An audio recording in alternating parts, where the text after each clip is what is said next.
하나님의 말씀을 함께 보겠습니다. 사도행전 4장입니다. 사도행전 4장.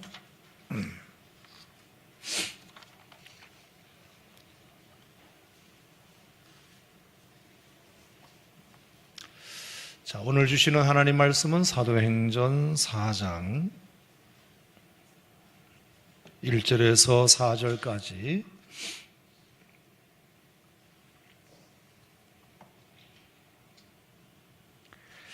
자, 찾으셨으면 함께 봉독하겠습니다. 시작. 사도들이 백성에게 말할 때에 제사장들과 성전 맡은 자와 사두개인들이 이르러 예수 안에 죽은 자의 부활이 있다고 백성을 가르치고 전함을 싫어하여 그들을 잡음에 날이 이미 저물었으므로 이튿날까지 가두었으나 말씀을 들은 사람 중에 믿는 자가 많으니 남자의 수가 약 5천이나 되었더라. 아멘. 자, 오늘도 이 밤에 이 계시의 말씀을 통하여 성령이 교회에게 하시는 말씀을 들으시기를 바랍니다. 자, 4장 1절 말씀은 이렇게 시작됩니다. 사도들이 백성에게 말할 때에, 사도들이 백성에게 말할 때에. 자, 왜 사도들이 백성들에게 말을 하기 시작했을까? 자, 그 말하는 계기가 어떻게 되죠? 자, 3장 11절 말씀을 다시 한번 보겠습니다. 3장 11절 말씀에 보면 나은 사람이라고 하는 것은 성전 미문에 앉아 40년 동안 구걸하던 그 거린을 얘기하는 거죠. 그 나은 사람이 베드로와 요한을 붙잡으니 모든 백성이 크게 놀라며 달려나가 솔로몬의 행각이라 불리우는 행각에 모였다. 그렇게 되어 있습니다. 자, 성전 미문에 앉았던 나면서부터 못 걷게 된 자가 기적적으로 나사렛 예수 그리스도의 이름으로 일어나 걸어라는 베드로와 요한의 초청과 붙잡음을 통하여 그가 걷기도 하고 뛰기도 하며 하나님을 찬양하는 놀라운 사건이 3장에 이미 있었습니다. 이미 그 거지는, 이미 그 안전뱅이는 많은 사람들이 다 알 만큼 오래도록 한 장소에서 구걸하는 사람이었습니다.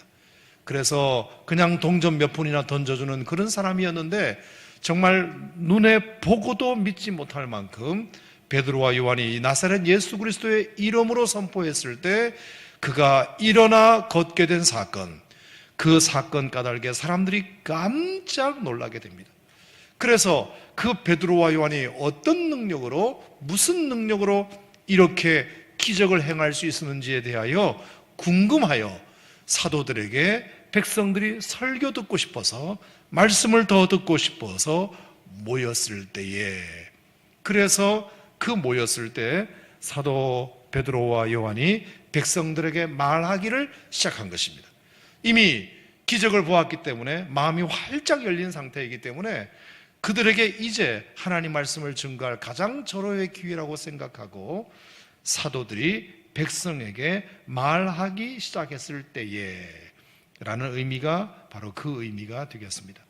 자, 그래서 이제 사람들이 놀라고 하나님 말씀을 듣고 싶어 할 때 그들의 가장 큰 궁금증은 어떻게 해서 40년 된 안전뱅이가 이렇게 단번에 일어날 수 있었는가? 그 질문에 대하여 사도 바울은 이 베드로와 요한은 다음과 같이 세 이야기로 이제 설교를 합니다. 첫 번째는 이것은 우리의 개인의 권능과 경건으로 된 것이 아니라 우리의 능력으로 이런 일이 절대로 일어나지 않았다. 이 사건은 너희가 일찍이 죽였으나 하나님이 다시 살리신 나사렛 예수 그분의 이름이 그를 살리신 것이다. 그분의 이름이 그를 고치신 것이다.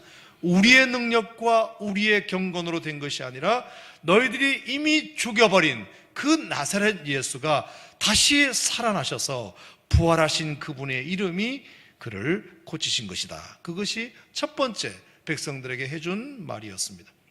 그 다음에 두 번째는 지난주에도 봤듯이 물론 너희가 그 예수를 죽인 것은 몰라서 그런 줄 안다. 하지만 하나님은 이미 다 알고 계셨다. 너희들은 예수가 메시아인지 몰라서 십자가에 내동댕이 치고 죽였지만 하나님은 이미 다 그 일을 계획하고 계셨고 알고 계셨다. 그러면서 모세를 통해서도 말씀하셨고 사무엘 이후 여러 선지자들을 통해서도 말씀하셨고 그리고 아브라함을 통해서도 말씀하셨다. 특별히 아브라함을 통해서 어떤 말씀을 하셨느냐? 땅 위의 모든 족속이 그의 씨로 말미암아 복을 받으리라.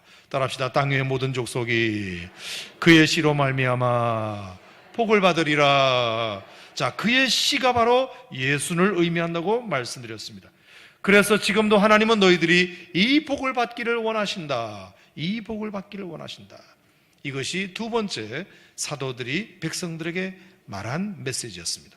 그리고 이제 세 번째 메시지가 그러니 이제라도 너희들이 잘못을 인정하고 회개하고 너희들의 그 악함을 버리게 되면 그 복을 받게 될 것이다. 영생의 복을 받게 될 것이다. 너희들의 인생에 새로운 날이 이를 것이다. 자, 그것이 지난주까지 3장을 통하여 우리가 보고 배운 하나님 말씀이었습니다. 자, 그랬더니 이제 놀라운 일이 일어납니다. 자, 4장 오늘 1절 말씀해 보면 사도들이 백성에게 그렇게 설교할 때에, 그렇게 말할 때에, 자, 4절 말씀 다 같이 읽겠습니다. 시작. 말씀을 들은 사람 중에 믿는 자가 많으니 남자의 수가 약 5천이나 되었더라. 자, 나면서부터 안전뱅이가 고침받은 사건을 통해서 백성들의 마음의 문이 활짝 열려서 사도들에게 설교를 더 듣고 싶어 했을 때 사도들이 우리의 개인의 권능과 이것이 된 것이 아니라 나사렛 예수가 부활하신 그 이름으로 말미암아 이 환자가 고침을 받았고 너희들은 예수를 몰라서 죽였으나 하나님은 이미 다 계획하셨고 모세를 통해서 사무엘 선지자 이후의 선지자들을 통해서 아브라함을 통해서 말씀하셨다. 그래서 그 예수님을 통해서 땅에 있는 모든 족속들이 복을 받으리라고 말씀하셨다. 그러니 너희들이 이제라도 회개하고 악함을 버리면 너희들의 인생에 새로운 날이 시작될 것이다. 이렇게 사도들이 백성에게 말했을 때 그 말을 들은 사람들 중에 믿는 자가 많았다. 그 믿는 자가 어느 정도였느냐? 남자의 수가 약 5천 명이었더라. 할렐루야. 이런 일이 오늘날 이 지역에도 이 시대에도 일어나기를 축원합니다. 정말 그랬으면 좋겠습니다. 자, 여러분, 남자의 수가 5천 명이 한날 한시에 예수를 믿게 되었다. 브리테니커 백과사전에 의하면 예수님 당시 이때 예루살렘 인구가 몇 명이냐? 3만 명 정도로 추산합니다. 3만 명. 예루살렘에 3만 명이 살았는데 어느 날 하루 5천 명이 예수를 믿었다고 칩시다. 3만 명 인구 중에 5천 명이 연차적으로 조금씩 늘어난 게 아니라 한날 5천 명이 믿었다고 칩시다. 그러면 그 도시의 뉴스거리가 될까요? 안 될까요? 되지요. 5천 명이 모이기만 해도 뉴스거리가 되는데 5천 명이 예수를 한날 한시에 믿었다. 그러면 예루살렘 전체가 뒤집어졌다는 뜻입니다. 뿐만 아니라 남자의 수가 5천이라 그랬습니다. 그러면 설마 순 남자들만 모였을까요? 아니겠지요. 거기에 아내들도 있을 것이고 또 따라온 자녀들도 있었을 것이고 적어도 15,000명이라고 칩시다.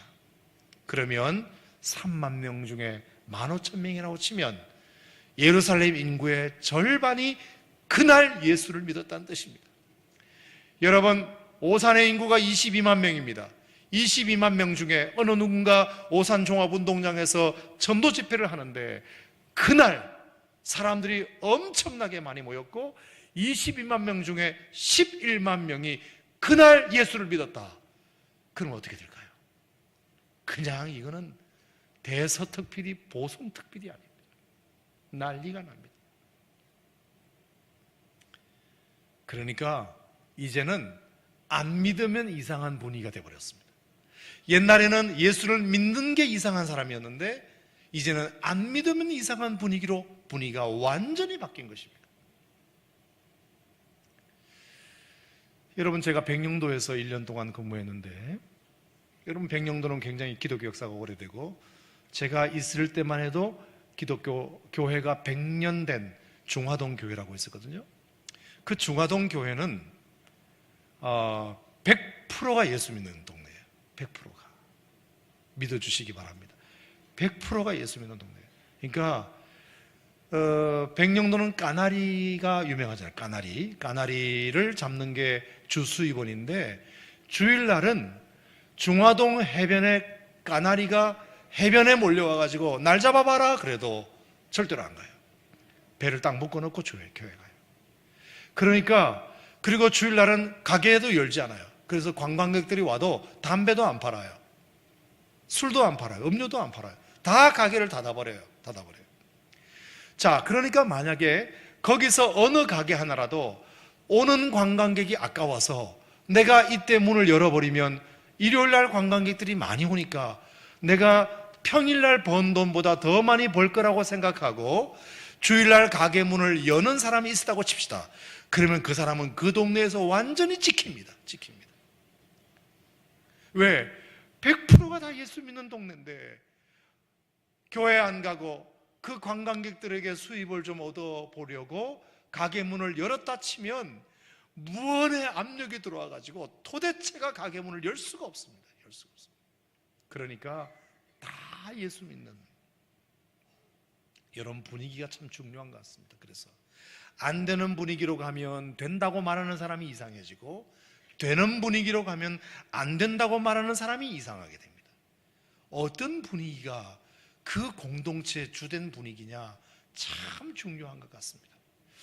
은혜 받고 아멘 아멘 할렐루야 하면 그냥 덩달아 좀 힘들어하는 사람들도, 그리고 그냥 이렇게 팔짱 끼고 앉아있는 사람들도 그 분위기에 휩쓸려 함께 은혜 받는 대열에 참여하게 되지만, 그냥 또 안 되는 분위기가 되면 은혜 받으러 왔다가도 그 사람 분위기에 그냥 휩쓸려가지고 침퇴되는 것 아닙니까? 이 분위기가 참 중요한데, 예루살렘의 그 당시 3만 명 인구 중에 15,000명이 한날 한시에 예수를 믿었다.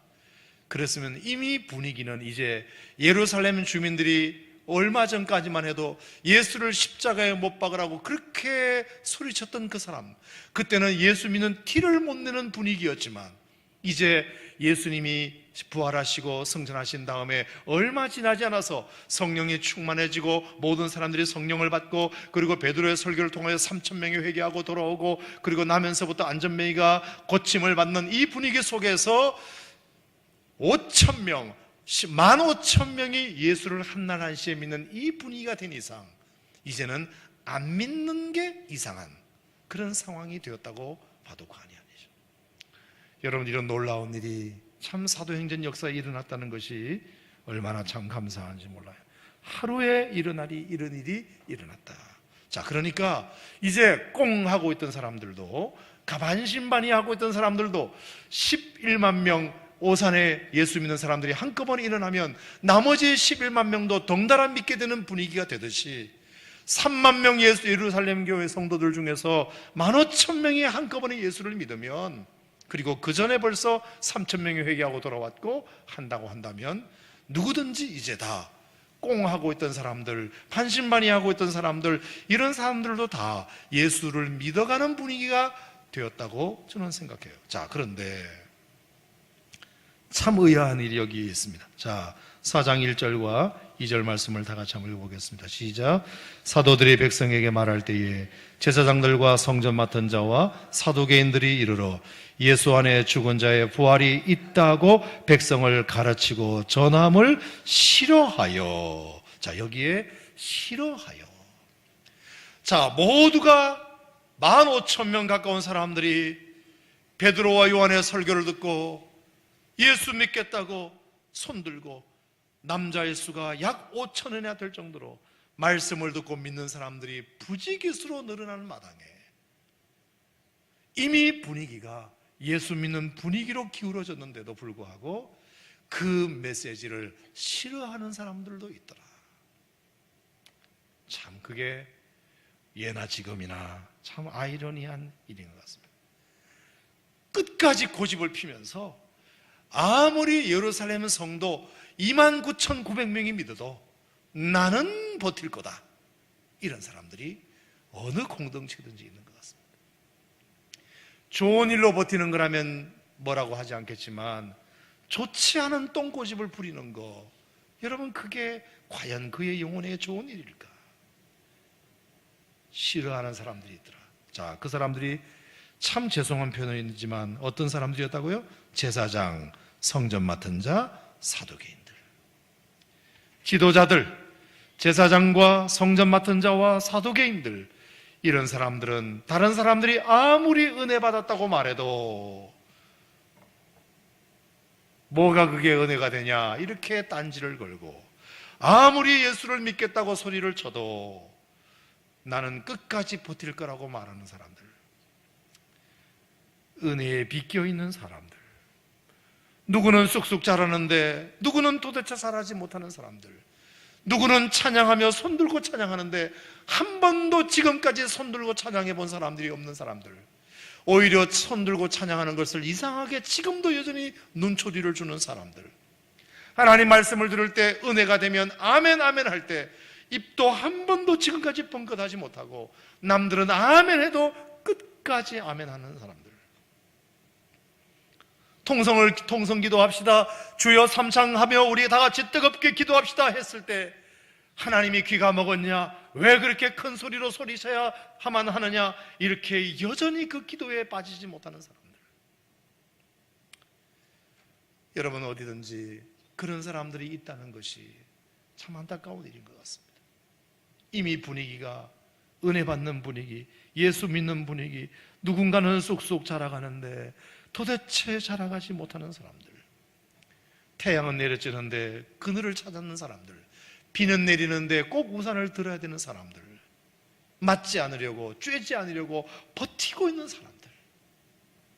여러분, 사두개인들과 성전 맡은 자와 제사장들이 불쌍하지 않습니까? 그들이 지도자면 뭐합니까? 그들이 성경 지식이 아무리 많으면 뭐합니까? 그들이 평소에 많은 사람들로부터 존경을 받는 사람이면 뭐합니까? 하나님께서 은혜 주실 때 그 은혜에서 비껴있는 사람들보다 만큼 불쌍한 사람들은 없습니다. 여러분, 같은 비가 내려도 바닥이 콘크리트가 되면 그 물은 땅 밑으로 전혀 스며들지 못하기 때문에 아스팔트 위에서는 잡초 하나도 자랄 수가 없습니다. 왜 어디든지 은혜의 여려자가 있을까? 왜 어디든지 가룟유다 같은 사람이 있을까? 왜 어디든지 아나니와 삽비라 같은 사람이 있을까? 왜 어디든지 아간과 같은 사람이 있을까? 여리고 성을 돌 때 수많은 사람들이 같은 마음으로 함께 여리고를 돌며 하나님 말씀에 순종하며 그 여리고의 승리를 기뻐하는데 왜 꼭 아간과 같은 사람이 있어서 거기서 자신의 욕심을 챙기는 사람이 있을까? 예수님께서 12명의 제자를 고르고 골라 뽑으셔서 그들에게 정말 다른 사람은 감당할 수 없는 직분을 맡기셨을 텐데 왜 꼭 그 중에 가룟유다 같은 사람이 있어야 할까? 초대교회가 모두가 다 자신의 선을 팔아 가난한 사람들에게 나눠주는 그런 분위기 속에서 왜 땅값을 굳이 감추는 아나니아와 삽비라 같은 사람이 있어야 할까? 사랑하는 성도 여러분, 참 이런 말씀을 가지고 여러분들을 축복해서 죄송합니다만 저는 여러분들이 그 어떤 순간에도 가룟유다와 같고 아나니아와 삽비라 같고 아간과 같은 사람이 되지 않기를 축복합니다. 아멘. 하나님이 다른 사람들이 은혜를 못 받아도 나는 하나님의 은혜를 받기를 원합니다. 이렇게 나가야지 모두가 다 은혜를 받는데 끝까지 똥꼬집 부리면서 버티는 거 절대로 하나님이 기뻐하시지 않습니다. 여러분에게 복이 되지 않습니다. 자, 그렇다면 왜 제사장들과 성전 맡은 자와 사두개인들은 왜 사도들의 그 설교를 싫어했을까? 왜 싫어했을까? 특별히 싫어한 내용이 거기에 나옵니다. 예수 안에 죽은 자의 부활이 있다고 백성을 가르치고 전하는 것을 싫어했다고 했습니다. 죽은 자의 부활이 있다고 가르치는 것을 싫어했다고 했습니다. 어떻게 예수가 십자가에 죽었는데 부활하느냐? 예수님이 이미 부활하셨음에도 불구하고 그 부활을 목격했음에도 불구하고 예수가 부활했다고 증거하는 것을 싫어하는 것입니다. 여러분, 여기에는 참 얼토당토한 이유 하나가 있습니다. 자, 사도행전 23장 8절을 보겠습니다. 자, 사도행전 23장 8절입니다. 왜 그들이 눈앞에 보이는 이 사실을 극구 부인하려 했을까? 왜 많은 사람들이 예수님의 죽으심의 부활을 다 믿는데 왜 그들은 끝까지 안 믿으려고 했을까? 그런 소리하는 사람을 싫어했을까? 사도행전 23장 8절에 그 이유가 나옵니다. 자, 시작. 이는 사두개인은 부활도 없고 천사도 없고 영도 없다 하고 바리새인은 다 있다 함이라. 자, 여기에 사두개인이 믿는 내용이 나옵니다. 사두개인은 뭐를 믿느냐? 부활이 없다는 것을 믿는 사람입니다. 천사도 없다는 것을 믿는 사람입니다. 성령도 없다는 것을 믿는 사람입니다. 내세도 없다, 기적도 없다, 천사도 없다, 부활도 없다. 사두개인들은 그들의 지론이 부활이 어딨냐, 내세가 어딨냐, 천사가 어딨냐, 영이 어딨냐, 기적이 어딨냐, 그것을 믿고 가르쳐왔던 사람들입니다. 그런데 자기들이 그렇게 믿어왔고 자기들이 사람들에게 가르치고 했던 그 내용이 지금 어떻게 됐죠? 틀린 것 아닙니까? 예수님께서 부활하셨고 성령이 임하셨고 기적이 일어났고, 자, 그러니까 자기가 평소에 믿어오던 생각, 그리고 다른 사람들이 가르쳐왔던 주장들, 그 주장들이 눈앞에 보이는 현실과 배치될 때 그 현실을 부정하고 자기 생각을 끝까지 지키는 것입니다. 여러분, 이게 가장 어리석은 일입니다. 얼마나 어리석은 일인지 몰라요. 사람들이 제일 어려워하는 것 중에 하나가 자기가 틀렸다고 인정하는 것이 가장 힘들어하는 것 같습니다. 죽기보다 어려워하는 것, 내가 틀렸습니다, 이렇게 말하는 것입니다. 자기 의견에 동의하는 사람을 만나고 싶어하고 자기 의견에 동의하는 사람을 좋아하고 자기 의견에 동의해주는 사람의 이야기만 듣고 싶어하지, 자기 의견이 틀렸다고 말하는 사람을 좀처럼 힘들어합니다. 베드로와 요한이 예수가 부활했다고 증거했습니다.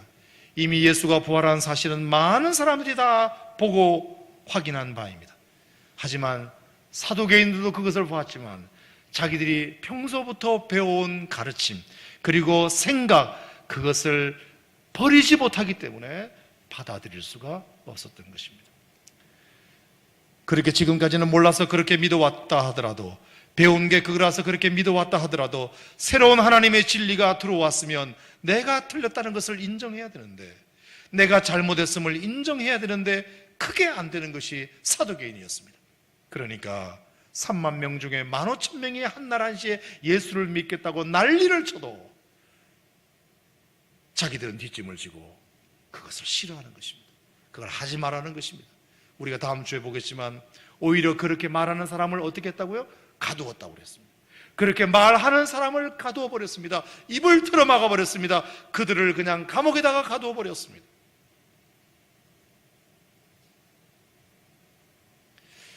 사랑하는 성도 여러분, 제가 다른 건 얘기하지 않겠습니다. 우리가 신앙생활을 시작한다는 것은 뭐를 의미할까요? 우리가 하나님을 믿는다는 것은 뭐를 의미할까요? 그것은 내가 죄인이라는 것을 인정하는 것을 의미합니다. 나는 부족한 사람이라는 것을 인정하는 것입니다. 나는 잘못된 사람이라는 것을 인정하는 것입니다. 내 생각이 틀렸음을 인정하는 것입니다. 예수님을 제대로 믿은 사람 치고 내 생각이 틀렸습니다, 내 주장이 틀렸습니다, 나는 죄인입니다, 나는 근본적으로 잘못된 사람입니다 라는 것을 인정하지 않고 예수를 제대로 믿을 수 있는 사람이 세상 천지에 한 명이라도 있던가요? 내가 예수를 믿고 보니 평소에 내 생각이 옳았군요. 예수님도 나랑 같은 생각이셨군요. 내가 지금까지 예수님만 안 믿었지만 내 생각이 여전히 예수님의 생각과 동일했습니다 라는 것을 확인만 하는 사람이 어디 있습니까? 모태신앙이나 하더라도, 세상을 아무리 착하게 산 사람이라 하더라도 예수님을 제대로 믿으면 제일 먼저 피해갈 수 없는 중요한 스텝이 뭐냐? 주님, 저는 잘못되었습니다. 제가 틀렸습니다. 저는 죄인입니다. 저는 죽어마땅한 죄인입니다. 내 생각 속에 있는 그 어떤 생각도 하나님 앞에 인정받을 수 있는 생각은 요만큼도 없습니다. 이렇게 고백하는 자가 진심으로 예수님을 구주와 주님으로 영접할 수 있는 사람입니다. 여러분, 신앙은 그것부터 시작하는 것입니다.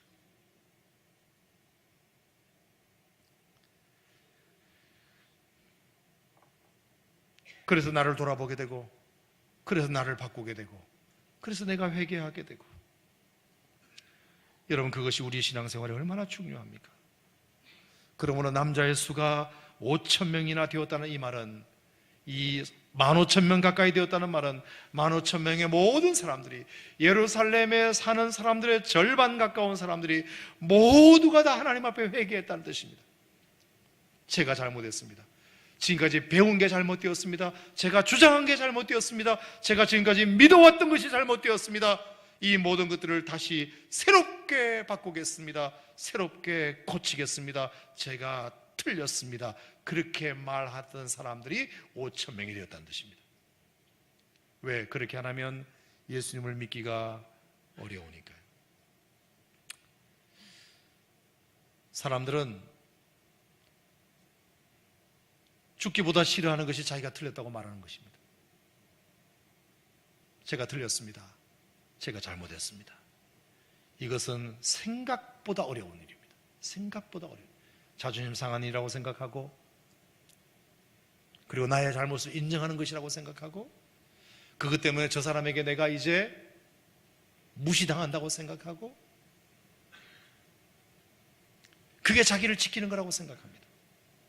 하지만 내 잘못을 나에게로 돌리지 않고 다른 사람을 욕하는 것으로 돌리게 되면 그것으로 인하여 나를 지킬 수는 있겠지만 내가 변화되지는 못합니다. 내 자존심을 지킬 수는 있지만, 내 주장을 지킬 수는 있지만, 내가 살아왔던 방식은 지킬 수 있지만, 나를 탓하지 않은 이상 내가 변화되기는 어렵습니다. 여러분, 변화는 나의 부족을 인정하고, 나의 잘못을 인정하고, 내가 틀렸음을 인정할 때 내 탓이라고 인정해야 변화가 일어나는데, 그렇지 못하니까 아무런 변화가 여전히 일어나지 못하고 있습니다. 교회를 다니는 수많은 사람들이 한국교회에 많이 있지만 왜 여전히 변화가 일어나지 못하는 사람들이 많은가? 자기 것은 그대로 가지고 있는 상태에서 하나님 말씀만 차곡차곡 쌓아가기 때문입니다. 그래서 말씀이 교양이 되긴 하지만, 하나님 말씀이 우리에게 좋은 교양이 되긴 하지만, 도덕적 교훈이 되긴 하지만 자신의 삶을 근본적으로 바꾸지는 못하는 것입니다. 하나님 앞에 나와서 나를 지키려고 하지 말고, 하나님 앞에 모든 것을 벌거벗고 하나님, 제가 죄인입니다 라고 고백할 때 하나님께서 여러분들을 진정으로 만져주시고 진정으로 변화시켜 주시고 여러분들을 품어주실 줄로 믿으시기 바랍니다. 여러분, 그 어떤 경우에도 신앙생활하는 여러분의 여정 속에 사도계인들처럼 되지 않기를 축복합니다. 내가 살아오는 방식이 있으니 눈앞에 보이는 엄연한 현실을 부정하지 말고 그 방식을 깨어서라도 하나님께서 주시는 새로운 진리의 말씀을 여러분이 받아들일 수 있기를 주님의 이름으로 축원합니다. 자, 그렇게 하지 않으니까, 자, 이 사람들이 할 수 있는 유일한 방법은 무엇이었을까요? 자, 3절입니다. 시작. 그들을 잡음에 날이 이미 저물었으므로 이튿날까지 가두었으나. 자기들이 지금까지 해왔던 주장을 꺾지 않으니까 이 문제를 해결할 수 있는 유일한 방법은 그렇게 말하는 그 사람을 틀어막는 수밖에 없습니다. 내가 틀렸구나라고 말하면 문제가 해결될 수 있는 상황인데, 틀렸구나, 잘못했구나를 인정하지 않으니까 이제 남을 공격할 수밖에 없습니다. 그래서 그들을 잡았고 그들을 가두게 됩니다. 여러분, 참 이것이 불행한 일입니다. 그래서 엄한 사람을 잡는 것입니다. 잘못이 없는 사람을, 자신을 지키기 위해서 남을 가둬버리는 것입니다. 남을 꼼짝 못하게 만들어버리는 것입니다. 윽박질러서, 가두어서, 입을 틀어막아서, 잡아서 그 사람의 입을 틀어막는 것입니다. 하지만 여러분, 진리는 그렇게 한다고 해서 영원히 사라지지 않는 줄 믿습니다. 하나님의 복음은 입을 틀어막는다 할지라도, 사람이 갇힌다 할지라도 하나님의 복음은 절대로 갇히지 않는 줄 믿습니다. 자, 그래서 3절 4절 말씀에 그들을 잡음에 날이 이미 저물었으므로 이튿날까지 가두었으나 말씀을 전하지 못하도록 입을 틀어막았으나, 사람들을 못 만나게 했으나 말씀을 들은 사람 중에 믿는 자가 많으니 남자의 수가 5천이나 되었더라. 복음은 사람들의 입을 틀어막는다고 해서 전해지지 않는 것도 아니고, 가둔다고 해서 없어지지 않는 것도 아니고, 불태운다고 해서 소멸되는 것도 아니고, 죽인다고 해서 사라지는 것도 아니다. 여러분, 순교자 한 사람이 생길 때마다 예수 믿는 사람들은 더 늘어나게 됩니다. 할렐루야. 성경을 불태울 때마다 오히려 더 성경을 사랑하는 마음이 더 생기게 됩니다. 여러분, 복음의 생명력인 줄 믿습니다.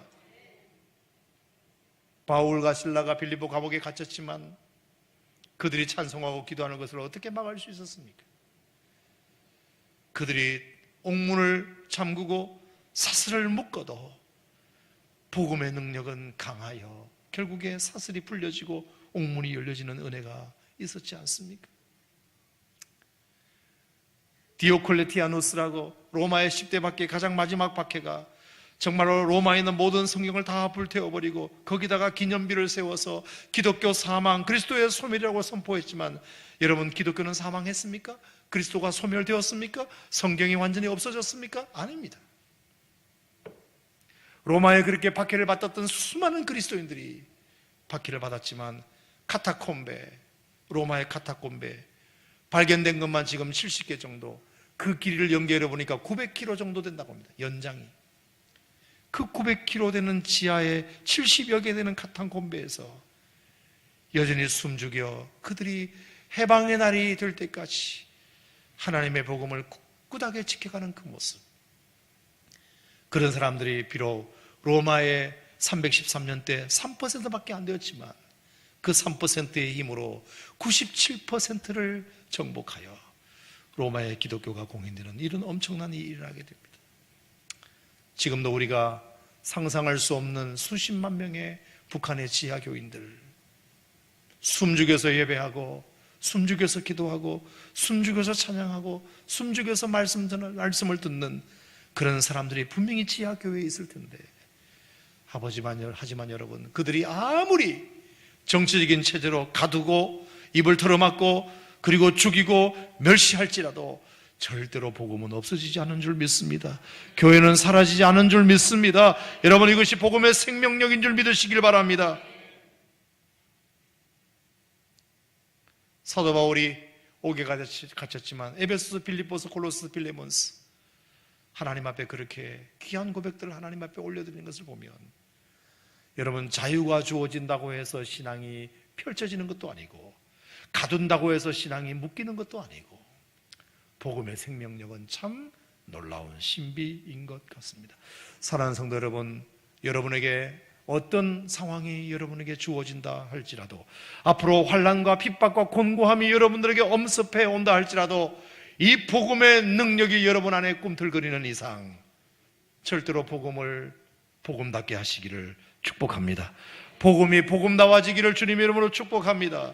절대로 사도계파처럼 자기들이 믿어온 그 생각과 배치된다고 해서 하나님의 진리를 거부하는 불행한 일들이 여러분에게 일어나지 않기를 주님의 이름으로 축원합니다. 함께 은혜 받을 때 여러분도 은혜 받으시길 바랍니다. 함께 은혜 받을 때 여러분도 함께 그 은혜의 반열에 참여하게 되기를 주님의 이름으로 축원합니다. 이것이 우리가 오늘 사도행전 4장이 우리에게 주는 교훈이라고 생각하고, 하나님 말씀이 날마다 여러분에게 흥황하셔서 하나님의 말씀을 믿는 이 분위기가, 이 은혜로운 분위기가 여러분 까닭에 또 다른 사람에게 전파되고 또 다른 사람들에게 전파되어 여러분 주변을 복음으로 밝힐 수 있는 하나님의 백성들 되시기를 주의 이름으로 축원합니다. 기도합시다. 사랑 많으신 하나님 아버지,